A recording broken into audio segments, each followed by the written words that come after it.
एक छोटा सा गांव था जहां रहने वाले लोग रात के वक्त अपने घरों से बाहर नहीं निकलते थे। गांव में एक पुरानी हवेली थी जिसे सभी लोग डर के साथ देखते थे। वहां बसने वाले एक पुराने आदमी की कहानी है जिसका नाम राज था। राज बहुत ही समझदार और नेक लड़का था, लेकिन राज को एक लड़की से मोहब्बत हो जाती है। अब राज उससे शादी करने के लिए कहता है तो गांव वाले उन्हें गांव से बाहर निकाल देते हैं, क्योंकि राज एक मुसलमान था और सीमा एक हिंदू लड़की थी।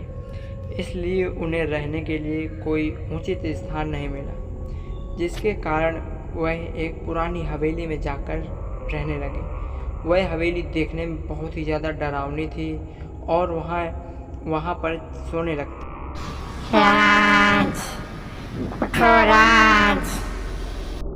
राज को उस हवेली में अजीब गरीब आवाज़ें सुनाई दे रही थी, मानो कि उस हवेली में कोई और हो और राज को कोई बुला रहा हो। और राज कहता है, अरे सीमा, पता नहीं क्यों मुझे यहाँ कुछ ठीक नहीं लग रहा है। मुझे तो लगता है कि हमें यहाँ नहीं रहना चाहिए। क्यों ना हम इस हवेली से बाहर चले जाते हैं। मुझे आज रात में बहुत सारी अजीब आवाज़ें सुनाई दे रही थी। क्या तुम्हें रात को कुछ दिखाई दिया था?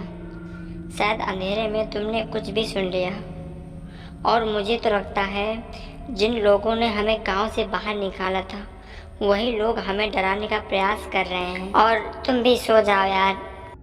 सीमा आवाज़ों को गौर से सुनती है और उसे समझ आता है कि यह एक औरत की आवाज़ है और वह औरत शायद इसी हवेली में रहती है। सीमा का ये मानना था। सीमा राज को उठाती है।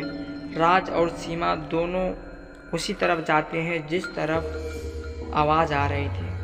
राज और सीमा जहाँ पहुँचते हैं और वो देखते हैं कि बहुत ज़्यादा रोशनी थी। राज और सीमा दोनों सोचते हैं कि हम इस डायन का सामना करेंगे, जैसा भी होगा हम डायन को हराएंगे, उसे पराजित कर देंगे। वह सोचकर वह हवेली के मुख्य गेट पर पहुंच जाते हैं।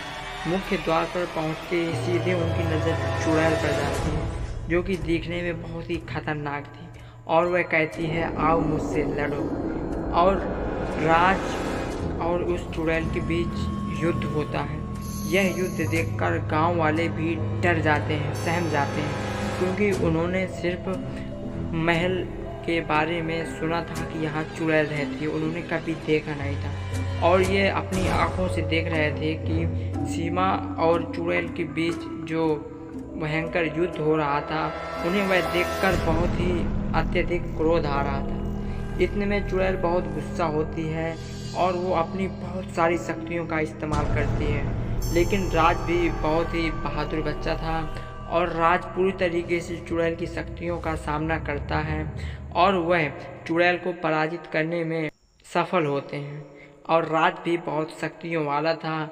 वह अपनी शक्तियों से उस चुड़ैल को ख़त्म कर देता है, जिससे इस महल को शांति मिलती है और गांव वाले उन्हें अपने घर में रख लेते हैं और गांव वाले इनकी बहादुरी के किस्से सबको सुनाते हैं।